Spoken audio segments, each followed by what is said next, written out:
Bonsoir et bienvenue dans votre journal. Nous sommes le lundi 8 octobre. À la une de cette édition, les forces de l'ordre délogent les membres du collectif de Mayotte. Le jour n'avait pas encore pointé le bout de son nez lorsque 4 fourgons ont cerné le bureau des étrangers. Alors que les Bouénis dormaient encore, les policiers et gendarmes sont passés à l'action afin de libérer la préfecture. Tout s'est passé dans le calme, même si la colère s'est rapidement fait entendre du côté des mamans qui sont restées aux abords de la maison des livres. De leur côté, les fonctionnaires ont érigé un mur en plexiglas afin de sécuriser définitivement la zone. Abbas Salidi et Daniel Nderagakura. C'est ce que l'on appelle un réveil musclé. Alors que les membres du collectif dormaient encore à point fermé, les policiers et gendarmes ont reçu l'ordre de passer à l'action. Objectif, forcer les actuels locataires du parvis de la préfecture à quitter les lieux. Et ce que nous avons demandé, ça veut dire quoi là, qu'ils ont remis de l'huile sur le feu? Ce que nous avons demandé, on a demandé attention, il ne faut pas humilier nos mamans. Il ne faut pas, il y a une ligne rouge qu'il ne faut pas dépasser. Il ne faut pas humilier, il ne faut pas chasser, il ne faut pas déloger ces mamans-là comme ça, sans pour autant que le collectif, les élus, on a pu trouver de quelle manière on allait le faire. Ce ne sont pas des terroristes. Ce sont les maires, ce sont les propriétaires terriens de cette île. Aujourd'hui, qu'on est en train de bafouer leurs droits parce que tout simplement, elles revendiquent leur droit d'exister dans leur propre pays qu'on est en train de remplacer par une autre population. Si tout s'est passé dans le calme, c'est que chacun a encore en tête ce qui s'est produit il y a tout juste une semaine, désormais appelé l'affaire Ousseni Bala Hachi. Du coup, quand je dis non, moi je n'ai pas fait de résistance. Je dis juste en bas, laissez-moi, c'est moi le responsable de ces mamans.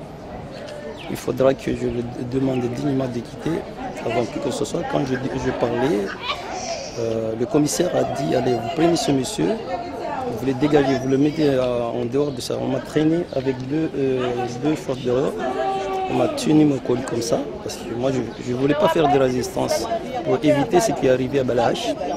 Je me suis laissé emporter jusqu'à là. Si ce lundi 8 octobre est synonyme de coup dur pour le collectif de Mayotte, ses membres se réjouissent de l'entente retrouvée avec les élus du territoire. Ça c'est positif, chose que jusqu'ici on avait du mal à l'exprimer. Donc aujourd'hui on ne va pas travailler seul de notre côté, mais on va travailler avec les élus. Après 2 mois et demi de blocage, le bureau des étrangers est à nouveau entre les mains de l'État. Néanmoins, pour l'heure, l'accueil du public reste fermé jusqu'à nouvel ordre. On poursuit avec la situation au port de Longonier, plus exactement la Smart, qui est actuellement en redressement judiciaire. Face aux plus de 3 millions d'euros dus, le manutentionnaire a décidé de lancer cette procédure afin de geler les dettes durant une période définie. Si pour l'heure aucun plan social n'est prévu, une épée de Damoclès est aujourd'hui brandie au-dessus d'une partie des salariés. Cependant, l'espoir demeure, puisque si la direction réussit à trouver de nouveaux bateaux, elle pourrait se sauver sans trop de difficultés. Écoutons Saïd Aboudou au micro de Patrick Millon. Tu sais, quand tu te bats, à un moment donné, tu n'as pas beaucoup d'armes, tu utilises tout ce que tu as dans tes mains, dans tes possessions, pour que tu arrives à tes fins. Pour l'instant, ce n'est pas forcément ce qui va se faire. Il n'y a pas de blocage, rien du tout. Au contraire, nous sommes en train de travailler, nous salariés, nous sommes en train de travailler, nous soutenons la direction pour travailler avec ce mandataire afin de trouver une solution. Aujourd'hui, la solution n'est pas miracle. La solution pour qu'il y ait emploi, que les salariés restent en poste, il nous faut d'activité. Et l'activité, il faut du boulot, clairement. Il faut du boulot. La Smart ne sait que décharger et embarquer des conteneurs. Il nous faut des bateaux. Pour avoir ces bateaux-là, il faut accéder aux grues. Il est temps qu'aujourd'hui, on trouve une solution sur quel consensus, mais il faut que la Smart puisse accéder aux grues pour que les armateurs travaillent avec la société. Il suffit d'avoir 1 ou 2 bateaux de plus à la Smart et on peut sauver la société. Économie, dans votre 19h ce matin, l'ADI a lancé une nouvelle campagne à l'attention des femmes qui souhaitent devenir entrepreneurs. Après la semaine de l'égalité professionnelle et le salon de l'entrepreneuriat, l'ADI souhaite à son tour participer au développement des chefs d'entreprise mahoraises. Pour ce faire, le spécialiste du microcrédit offre un accompagnement financier mais également administratif qui doit permettre aux porteurs de projets de se lancer dans l'aventure. Amina Hariti nous en dit plus, au montage Daniel Deragakura. Soutenir l'entrepreneuriat au féminin, c'est l'objectif de cette campagne lancée aujourd'hui par l'ADI. Une campagne qui se déroulera durant toute la semaine et ce, afin de sensibiliser le grand public sur l'importance du soutien, de l'accompagnement à apporter à celles qui souhaitent créer leur entreprise. Une semaine d'information et de sensibilisation sur l'entrepreneuriat féminin. L'idée étant de tenir des événements toute la semaine dans nos agences ADI pour renseigner le plus grand nombre de femmes souhaitant créer ou développer une entreprise sur les services de l'ADI. Des services de financement via le microcrédit notamment ou encore les services d'accompagnement et de formation. Autant de dispositifs mis en place pour permettre aux femmes de se lancer dans les meilleures conditions, d'autant qu'à Mayotte, elles sont désormais de plus en plus nombreuses à franchir le cap. Aujourd'hui, les femmes sont de plus en plus présentes au cœur de l'économie mahoraise. Plus d'un créateur d'entreprise sur deux, toute entreprise confondue à Mayotte est une femme. Au niveau national, on atteint péniblement les 40%, même si on est nettement en progression. Et donc il est toujours important, en tout cas à Mayotte, de montrer que l'entrepreneuriat est aussi très fortement féminin. Ainsi, pour toutes celles qui souhaiteraient se lancer dans l'aventure entrepreneuriale, sachez que l'événement se poursuit durant la semaine, le 9 à l'agence ADI de Chirongui, le 10 à Chiconi et enfin le 11 à Dzoumouagné. Réunis en assemblée générale vendredi dernier, les avocats du barreau de Mayotte ont élu Fatima Ousseni en qualité de bâtonnière pour la mandature 2019-2020. Maître Fatima Ousseni a obtenu 16 voix contre 15 pour Maître Yanis Swali. Elle prendra ses fonctions le 1er janvier 2019 en lieu et place de l'actuel bâtonnier Idriss Ahmed et ce pour un mandat de 2 ans. Pour la première fois depuis 14 ans, le barreau de Mayotte a élu une femme en fonction de bâtonnier. Fatima Ousseni aura pour mission de porter des revendications qui ne datent pas d'hier. Écoutons sa réaction lors de la matinale de Kwesi. À Mayotte, il y a une unanimité sur les revendications par les avocats. Ouais. C'est-à-dire que l'autre candidat et moi-même avions exactement les mêmes revendications et c'est ce que nous avons entendu pendant tout le temps où nous avons échangé avec les confrères. Les questions sont récurrentes, anciennes. Si vous voulez, on peut regarder ce que vous avez publié lorsqu'il y a 3 ans ou 4 ans, Nadjim Hamada, avocat, était élu bâtonnier. Oui. Reprenez le propos, vos propos à vous, mais c'est exactement, je peux tout reprendre mot pour mot. Il n'y a rien qu'à changer de ce côté-là. Et pourtant, les revendications de l'époque sont encore les revendications d'aujourd'hui. L'aide juridictionnelle, la confidentialité pendant les audiences, On a un peu progressé, mais l'aide juridictionnelle, c'est un véritable drame dans ce barreau. Les avocats de Mayotte n'ont pas démérité, n'ont jamais démérité, parce qu'ils sont, ce que les avocats de métropole n'ont jamais fait, ils ont travaillé pendant des années, moi je n'étais pas encore arrivé, sans être même défrayé. C'est quelque chose qui n'était pas arrivé en France, je crois, depuis les années 50 ou 60. Hein. L'honneur qui s'attache à l'honoraire, ça n'existait plus depuis longtemps. Je vous propose maintenant de faire le tour du reste de l'actualité locale de ce lundi 8 octobre. Dans la nuit de mercredi à jeudi, à une dizaine de kilomètres des côtes du Kenya, le câble sous-marin Lion 2 s'est rompu. L'incident a provoqué la rupture de la connexion haut débit avec le Kenya et la diminution de la bande passante.